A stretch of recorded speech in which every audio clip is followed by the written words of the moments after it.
Hello, good evening, and welcome to PM Express. My name is Nana Ansakwa. Eventually, the full judgment of the Supreme Court on the election petition is out, and it's being studied furiously by lawyers, law students, and regular Ghanaians alike. The core grounds of the petitioner's case are as summarized at page 125 of the Council's written address as follows. 1. Overvoting. 2. Voting without biometric verification. 3. Absence of the signature of a presiding officer. 4. Duplicate serial numbers, i.e. occurrence of the same serial number on the pink sheet for 2 different polling stations. 5. Duplicate polling stations codes, i.e. occurrence of different results pink sheets for polling stations with the same polling station codes. 6. Unknown polling stations, i.e. results recorded for polling stations which are not part of the list of the 26,002 polling stations provided by the second respondent for the elections. The judges thoroughly examined the evidence and dismissed the petition. What were their reasons? Was it to quote Justice Atuguba in his portion of the judgment because, and I quote, the judiciary in Ghana, like its counterparts in other jurisdictions, does not readily invalidate a public election but often strive in the public interest to sustain it?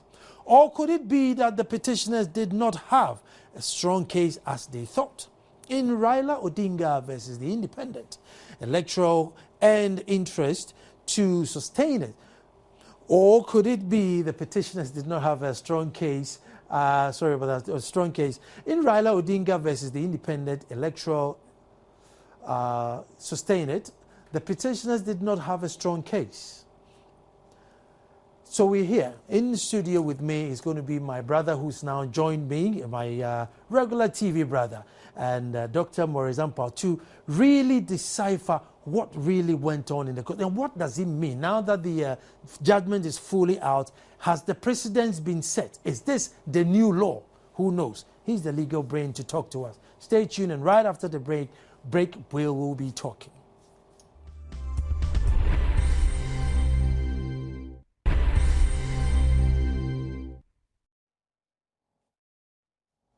Hello and welcome back. Today we are looking at judgment and reforms.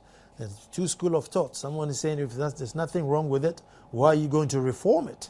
Indeed, if the case has been dismissed, then it means everything was fine, so why should they be reforms? But then the other school of thought as well, there might have been something wrong with it, that's why I came to court in the first place. So a little, suggestion of reform here and there does not go amiss. And let me give credit to Multimedia and Star Ghana for teaming up with this education of our understanding of law and promoting peace in our dear Ghana. With me in my studio is my newfound brother, Dr. Morizampa, who's a lawyer, president of the Legal Advisory Foundation. Advocacy Foundation. I don't know why they always write Advocacy Foundation. I beg your pardon. And he's here with me in the studio to break this down into street level. No so-motos, no Latin, pure English. Pure English. Doc, you're welcome. Always a pleasure to be here. You're welcome. Doc, there's something that, I don't know if it's just me, but everybody, anytime they talk about this case and the detailed report out, they completely dismiss it. And they said, oh, as for that, those 3, we just, it's not necessary, just, and then they go into the voting and biometric. Now I start with, the last one says, unknown polling stations, i.e. results recorded for polling stations which are not part of the list of 26,000 polling stations provided by the second responder, i.e. the EC. These are not polling stations that the EC provided. Somehow there were some results for some stations which are not here. Everybody, oh, that's trivial, that's trivial. So 2016, if I form a polling station in my house, get people in there, my neighbors, to vote somehow, and I brought it, I mean, do we count it? I don't know if I'm not reading into it properly, but in my basic understanding, as a polling station that doesn't exist on the official polling stations, but their results are also have to be included in the main results. I think we must be fair to the majority. It was a unanimous decision, and for 9 justices to look at it from that angle, and then they were so much convinced, beyond reasonable doubt, that the petitioners failed to prove on the balance of probability that those stations did not exist. Why? Because quite clearly in the evidence, when Bawumia was pushed to the wall through cross-examination, he did admitted that there was a letter written by the first petitioner, Nana Akufo-Addo, to directing the police agents or the party to send police agents to those stations, and then those police agents went to those stations, and then they had these results from those police stations. So you quite clearly that the justices realized that if there were no the unknown police stations, why did you write those letters, and then why did your police agents did represent?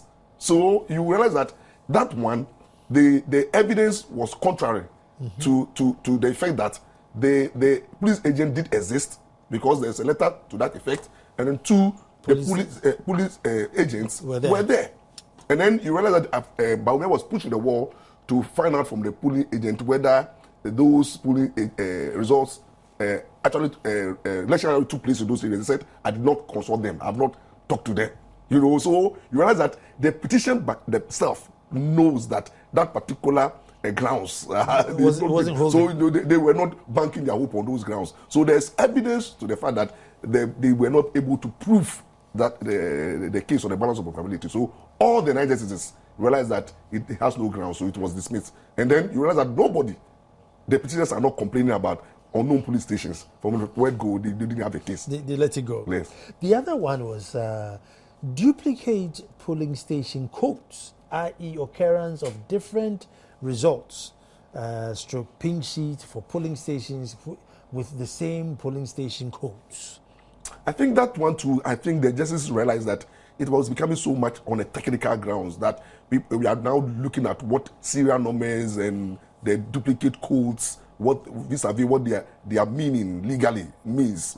And then the justices all realized that, look, police stations are identified by name. They are named.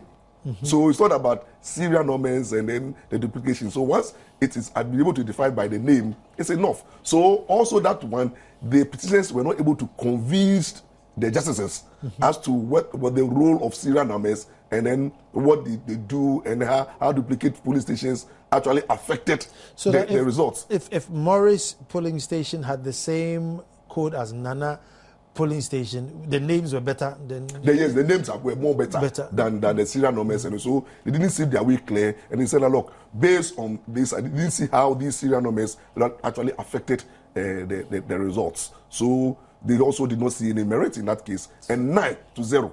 That's fair enough.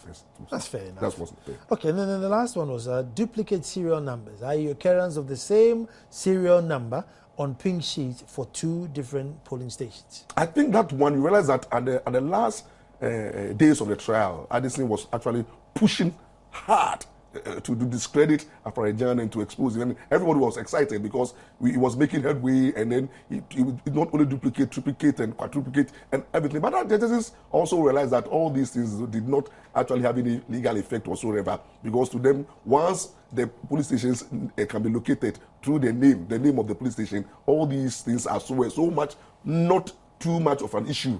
And they didn't see how they actually affected the whole results. So they looked at those 3 and they realized that it didn't have any substantive material effect on the elections, and the petitioners were not able to convince the 9 justices.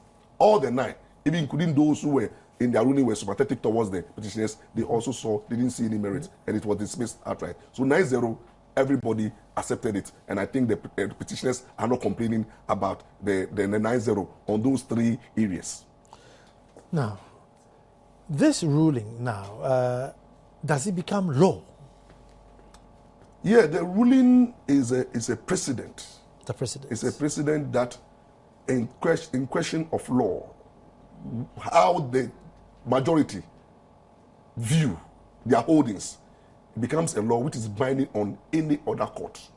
that normally will take up an electoral dispute case.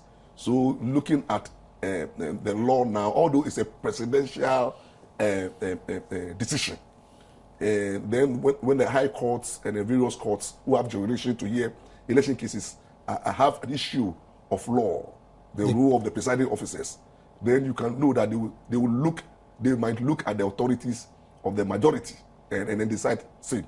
So my fear even is what the petition before the high courts concerning the parliamentary petition is likely to suffer some the same fate, because the judges have spoken clearly as to what the presiding officers are and then their effect and all those things. So you realize that their decision, majority decision, is now a legal binding authority on the other courts, but not the Supreme Court. To be fair, the Supreme Court can decide to change its position the next time.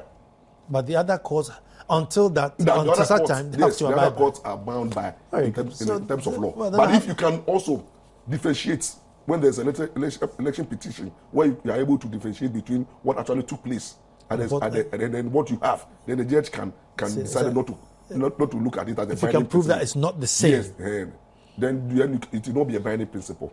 Anyway, I obviously had in studio senior lawyer, your senior colleague, Sam Okujeto, and I also had Samson Ladi Ayenini.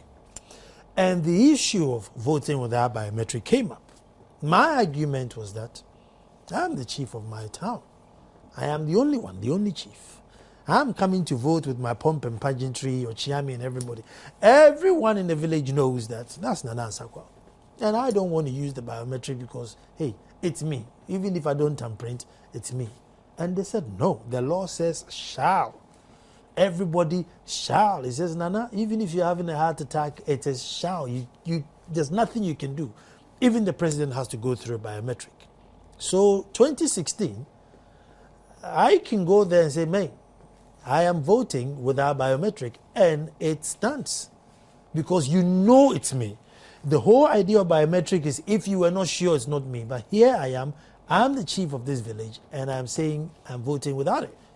You can't argue. It's me. I'm coming with my linguist, my queen mother, and my own pomp and pageantry. What's your argument that it's not me? It's me. And it should stand. That is not the precedent. That is not what the majority said. The majority still believe that laws have to be obeyed. But they were looking at the spirit. Apart from the spirit, they were looking at the statutes, the law. And they're saying that the interpretation that you give on statute law should not be only the letter, the literal meaning, but look at the intention of the legislature. And then also... And the intention is to make sure that you identify the person. Thank you. And here I am. I mean, I don't need identification. You see, if you look at the majority decision, especially by Tukuba, he was not saying that people did not vote without verification. He was saying that even if people voted without verification, because everything was recorded on the pin sheets, and the pin sheets had so many errors and mistakes, grammatic, and errors such a way that you could not see your way clear. It would be unfair to rely on only that pin sheet, which, according to the Satukuba, that pin sheet have no legal status. Meaning, it's not a document that is so important and useful because it has not been defined by the Constitution what a pin sheet means. No statutes, no delegated legislation, social legislation. The pin sheets to the majority, especially the lead majority, is just a mere document that the presiding officers recorded. Now, with this document that they recorded, there were so many mistakes. At times, some of the things you cannot read. So, for the petitioners only relying on what has been written on the pin sheets, where they are claiming that they were overvoting, it was not enough. No, let's stick with voting without biometric verification. Oh, sorry. Yeah, voting without biometric verification. Now, let me start all over again. Mm-hmm. They are not saying that people who voted without biometric verification have the license to do so. They are saying that in interpreting statutes, try and not look at the literal meaning, the main letters. Look at the intention of what Parliament wants to do, and then also look at what Parliament wants to cure, and also look at the interpretation that will promote the interest of justice and fairness, and will not look at technicalities that will end up creating hardship and unfairness. These were the argument. But they were looking at it from this angle that, look, even if somebody voted without biometric verification, because those results were transferred on the pin sheets, and the pin sheets were made up of, had so many difficulties in terms of reading it. There were so many administrative errors, grammatic errors, and then some of the pin sheets are not clear enough. It is not enough to rely on the pin sheets alone to determine whether there were people who voted without biometric verification. So to them, the petitioners failure to look for other evidence to support the pin sheets, it was a blow, because the pin sheet alone could not determine whether somebody voted without biometric verification, because the questions on the pin sheets were so technical, so hard and complicated that even the presiding officers trying to fill it did not understand it, and then end up making so many mistakes. So to them, they were looking at the angle that, look, this pin sheet alone, evidence on it, the face of the pin sheet alone, cannot be looked at to determine whether biometric verification or no biometric verification happened. And that is what the intent. But all the evidence, because all evidence were brought in by affidavits, the only evidence you have now is the pink sheet which records activity that happens at the polling station, because you're not allowed to take a camera or CCTV, so you won't have any other evidence other than the face of this same pink sheet. You see, that is why I with this majority decision, and especially with the decision of Justice Atugba, I was very surprised, because then it means that during the whole trial, once this trial was going on for almost about how many months? Is it from? He knew that. 3 months. Atugba was just looking at the petitions and said that pin sheets, and then he was agreeing with the respondent. And then some of the comments that the respondent people and NDC commentators were making, that no president can be declared on the face of a pin sheet. You see, so they were siding, they were having a mind of Justice Atugba at that stage, because it's like Atugba will realize that, look, if all your evidence is based on a pin sheet, and then to him the pin sheet has no legal effect, because what is pin sheet is not defined in the Constitution, it is not in any statute, and it has no legal effect. So it means that from the word go, people, Justice Atugba have already dismissed the petition. Help me. And we thought that the whole petition was fought on the face of a pin sheet, which was baseless. Definitely. So, then there's Article 46 which requires the presiding officer to sign. So to sign what? 49. 49. I beg your pardon. So what is he supposed to sign? To sign the declaration. Which on the pin sheets. You get me right? You see the thing? The same pin sheets that the majority, led by Justice Atugba, is saying that it has no constitutional and legal effect, those legal statutes, because what it is in law has not been defined. But at the end of the day, we need this pin sheet also to account for whatever transpired at the polling stations. So, with the issue of Article 49. But looking at the spirit, because now we have to look at the letter and the spirit, my law training. Looking at the spirit, the pink sheet or white sheet or whatever color you make it, it's quite relevant. And that is the position of the minority. The minority view is that the pink sheet can never be a non-starter, because everything that happened at the police stations, as Baumia rightly said, you and I were not there. The record was on a pin sheet. So the pin sheet provided information on everything that took place at the police station. So the minority view is that the pin sheet is the primary record by which the even elections were declared. Because Afarijan declared the results not based on whatever transpired at the police station that were known to everybody, but that was transferred on the face of the pin sheets. So it is a difficult situation whereby these pin sheets that recorded whatever transpired on the face of the pin sheets, the various answers, the same majority decision is saying that this pin sheet has no legal substance, because the Constitution did not define what pin sheets. There is no statute which talks about pin sheets, and then to them, this pin sheet is a normal, mere document that accounting matters have been, the accounting system, whatever transpired at the police stations have been transferred on it. It says a mere document. So you realize that it was a difficult situation for the petitioners, because if you have the majority thinking that way, then you have lost the petition. From the word go, the petitioner lost the case on the face of the P sheet. It was non-starter for the majority.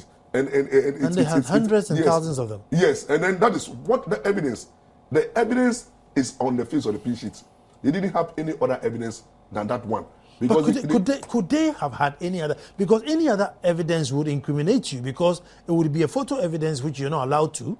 It would have been, You see, let me express my difficulty here.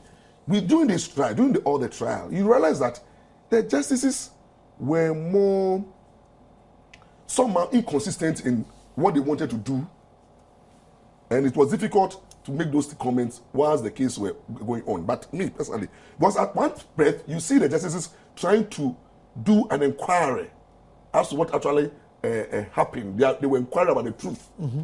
But at the same time, they go technical, and then bringing technicalities to stop certain evidence from being elicited. Let me give you an example. The EC failed to file anything. The EC, the custodian of the original document, failed to file anything. When the petitioner put in an application to compel the EC to bring, the justices refused on technical grounds. Then you have, even when the EC also thought that he could make a case on voting without biometric verification, because he said he has now have the machine and he has information where he wants to show that everybody voted with biometric verification. That to technical grounds, the justices refuse it. Now, the justices also refuse when the application for the petitioner's made application. And look, we need the register, voter register. It was refused. Even we need collation results. It was refused. All on technical grounds. So the question was that the Supreme Court judges, in one breath, want to find out the truth. In another breath, they don't want to see the truth. Yes, they use technicalities to suppress evidence. That's my view. They were suppressing evidence because of technicalities. And you realize that it made it difficult for the petitioners to do the case, because one, your hands have been tied that file all your affidavit evidence. And then you are also limited to the number of people you can bring to come and give oral evidence in court. And the rules was that oral evidence, people who want to testify must convince the Supreme Court judges why they think that they ought to. So the petitioners were handicapped. And you could see through the trial that the petitioners did not have it easy at all with the bench. You can see during the trial, if you want to be very objective, we all saw it, we all witnessed it, that Addison was having problem with the bench as to how he wanted to conduct his case. And the bench at times frustrated the petitioners. And then you realize that at the end of the day, after all this frustration, you can see that now the judges are now turning, the majority have now turned back to say that you could have done A, B, C, D. For example, if you look at the judgment of Justice Atukuba, he was saying that even when it comes to overvoting and voting without verification, the petitioners only relied on P sheets, and then they could have relied on the voter register and then collation sheets to purchase the case. That is what he was saying. That, but he said, but they realized their mistakes. So now at the let-up stage of their proceedings, they wanted to, but they didn't succeed. So you realize that this case, in my fair opinion, the justices did not allow what we call full inquiry into the truth, where there will not be technicalities. The law will be flexible as the majority have interpreted it. That the purposive approach, the purpose for which the petition was made, was to find out the truth. But the court did not allow that purpose. They also at times used technicalities, strict proof, to suppress evidence, and also not to allow certain information, critical information, to help in unravel the truth. So you can see that it was a difficult situation for the petitioners, and if you were very fair and objective, it was not a small case for them at all. They have a lot because the burden was on them to prove their case. The respondent have no burden whatsoever. The Atuba have really said that, look, once the EC did declare the president as the president, there's a presumption that its declaration was valid. Now, to rebut the presumption, the petitioner have a heavy burden, but you could see that at times they were not given the opportunity, and then through technicalities, frustrated from succeeding in proving the Let me read this. It says the judiciary in Ghana, like its counterparts in other jurisdictions, does not readily invalidate a public election, but often strives in the public interest to sustain it. So, thank you. So you can see that the mind of the majority was made up. So you can see the intentions of our justices as they sat there, especially the majority. It was that, look, we have already have this presumption that whatever the Electoral Commission did on the election day, the votes and the declaration was valid. So they came out with this. They came up with this strong presumption that the petitioners have no case unless they are able to rebut that presumption. Let's go. There's another similar one here, and this is in Raila Odinga versus the Independent Electoral and Boundaries Commission and others. The Kenyan Supreme Court asked, did the petitioners clearly and decisively show the conduct of the election to have been so devoid of merit and so distorted as not to reflect the expression of the people's electoral intent? So I think they won't let you take an elected president away just like that. Yes, it was a difficult task for the petitioners. Once the EC has declared a person president, now if you go and you want to challenge the validity, the majority decision is saying that there's a presumption that everything that the EC that did was good, was valid. So now you have a strong burden to rebut, in order to prove otherwise, whether you think that the elections were not, the president was not validly elected. Morris, so listen, that was the position. Let's say you were on the bench, right? Now, whether we like it or not, this is Africa, and the black man likes his power. We swear him in 8 months. He's got his ministers, young ones, old ones, everybody cruising in their V8, and then you wake up one morning and say, you know what, hop out of the V8, your turn is finished. I mean, that is not an easy decision to come and take. I think that is where, when we are talking about reform, it should start by looking at that provision, which allows a president to be sworn in before the beginning of election petition. You get me right? Mm-hmm. It's because if you have a situation where, if there is after elections and then there's a dispute, we should look at the rules and the procedure of deciding election petition by now resorting to legal arguments, so that it will be limited to maybe 1 week or 2 weeks or 1 month. You see, because we have a situation whereby the Constitution did allow that you swear the president in, and then you can go on with your litigation, and if at the end of the day you win, whatever the president does is lawful, valid, but you continue from there. Thank you. So you realize that if you want to be fair to every petitioner who want to challenge the election results of any future president, let's amend that provisions and give the constitutional provision which says that, look, when after election and there's a dispute, we should dispose of the dispute before the winner is sworn in. But now we had a situation whereby the respondent the petitioners were disadvantaged because the respondent has been sworn in, he has the executive powers for 8 months, and then you know what we call incumbency. He could use it. He could use it. He could use it. I'm not saying that he could use it, but he can use it once he's the president. Yes. You know, he has the ability, the security, and then you could see how the security were on alert, under whose instruction. You see, but if you have a situation whereby the Constitution says that let us have this election dispute done within 1 month. So in this dispute, let maybe the Chief Justice hold the front. Then you realize that nobody will be disadvantaged.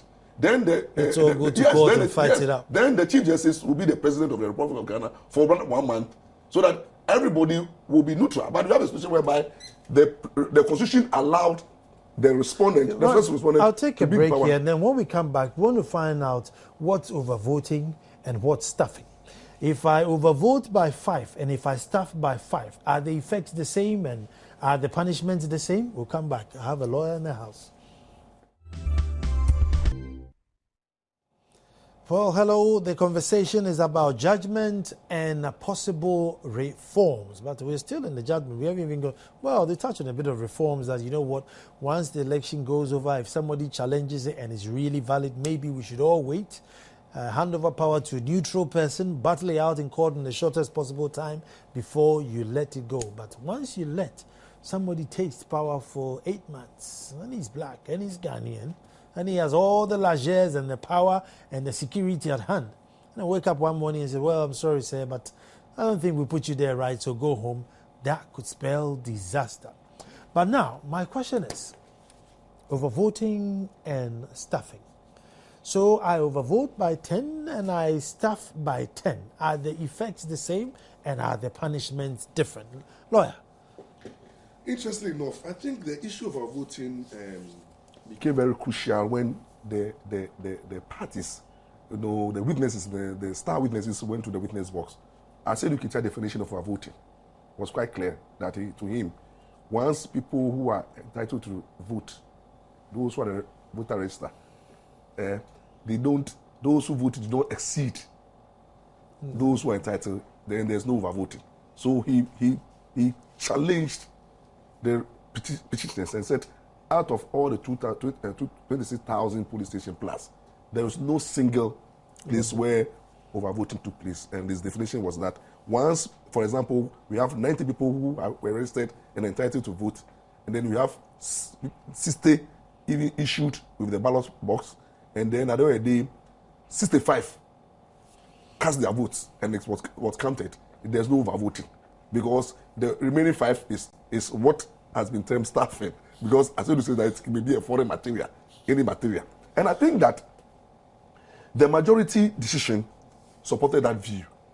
That look, overvoting depend upon what the other judges said. But in the effect, with Justice Atugba, he was not looking at even whether there was overvoting or he was looking at even if there was overvoting. His question was simple. There is a presumption that the election, President Mahama was validly elected. So is the burden on the petitioners to prove otherwise, which to him we fail to do so because they rely on the face of the pin sheet. So Justice Atugba was saying that on the face of the pin sheet, you cannot see overvoting because there were mistakes, administrative errors, and then and based on that, grammatic errors, you cannot see overvoting. So he was also, his position was that if the petitioners wanted to prove overvoting, they should not only allow on the mistakes they found on the face of the petition, but they should have also have called the voter register and also look at collation sheets. And to me, which was denied. Yes, it was denied. That is what the petitioners were asking, and then it was denied on technical grounds by the same bench, led by Justice Atugba, who denied it. But at the end of the day, I think he denied it on technical grounds, that it is too late in the day. So he was saying that if the petitioners have bring any other evidence to support overvoting, but on the face of the sheets, he didn't see any overvoting. And to him, overvoting did not take place on the face of the sheets, because if overvoting took place, then the presiding officers and then the polling agents could have seen it and raised objection. Complaint to that effect. Amicus Curiae was right there because he said that these elections will not be declared on pink sheet. Oh yeah, definitely. And that's it. I'm saying that those people who were making those statements were making it as if they knew the outcome of the case, and their stance have been vindicated by the majority decision led by Justice Atugba, who said that the pink sheet results did not matter at all. What matters? And then he has sided with the view of the respondent. That's what matters is what happened on that day, which even the agents of the petitioners attested to, that there was no overvoting. That's why the agents did not complain and did not did endorse the results. So he was looking at the position that if there was overvoting, your agents should have complained. Is there an argument, though, that if the agents even saw it and condone it, then it has to pass because your agent... That is the problem. That is now the problem that this judgment is going to create. Because you see, by the majority decision, led by Justice Atuba, he was saying that agents had a bigger constitutional and statutory role to play. That they are so much important when it comes to elections, which is contrary to what Afrajan said. Afrajan's position was that, through cross-examination, that agents are there to protect the interests of their masters, that's the party. But during cross-examination, he did admit that agents are not electoral officers. Agents cannot stop anybody from voting. There are so many things that the agents cannot do. They only they observe and attest to whatever happens. But the majority decision led by the said that no, agents have a constitutional and then statutory duty to play. The constitutional duty is that they do not only observe, but they also sign. But what do they sign? They sign to the pin sheet, which at the same time, they're saying that it's of no value. you see how interesting law can be. They are signing on the face of the pin sheets the presiding officers who failed to sign. I think we don't go into that, so I don't want to get them. But the majority decision is saying that once the agents sign, whatever is there should be taken. Meanwhile, the same majority is also saying that the pin sheets is not so much important. And whatever is it cannot determine the outcome of the elections. So you see, there's a difficulty here, but at the end of the day, you should be able to know what the majority is saying. I'm going to go to refusal or not signing this pink sheet. But before I do that, in the interest of sanity for us, should there be a review? Not even to change presidents or anything, but just to probably clarify certain things? I believe for academic purpose and for enriching our, not democracy, our law, I believe that if the issue of voting without biometric verification and overvoting is 5-4, personally, my view is that let's invite the two other judges to come also express their view. And it might change. It might change. So, for the not for the purpose of maybe changing because, but for the purpose of developing our law, let's have some review. Okay, for time, let me move to presiding officer not signing. Now, my whole idea of a presiding officer is that he's the prefect of this place. He's there for one sole purpose, to make sure that everything went well. However, there's the general public and there are the agents to the other parties who are also all there to do the same. So after that, we can send a text to the presiding officer that, look, we've all signed it, everything's cool. We can send a text message. And it should stand. You see, this is where the minority had a problem. That's why you can read from the president of the court that, look, when it came to unsigned pin sheets, it became a divided matter. Because his argument was that there were so many checks that one more check did not make any difference. His argument was not only that. He started his argument by saying that the whole Article 49 should not be construed only looking at the words and the letter. We should look at the spirit behind. So before you continue, that is where my voting without biometric comes in, because the spirit is that the whole idea of biometric verification is to verify that I am me. Now, in my circumstance, I happen to be just the only one there. I'm not. So the spirit, I can vote without biometric because they know who I am. But it will be against the law. It will be against the law. But it's not against the law in 49. No, in this one, it wasn't against the law. No, the law in 49. But the Constitution says you should sign it. The law in 49, the Constitution is saying that there is a procedure by which the elections, the polling station results should be declared. And that procedure is, one, the presiding officer have a role to play. The agents, if the parties do have a role to play, and then the presiding officer role is collating, and then after that, signing and then declaring, So that's in the Constitution. Yes, in the Constitution. Yeah. That is what. If you read the Constitution, but that's just the letter. That's the letter.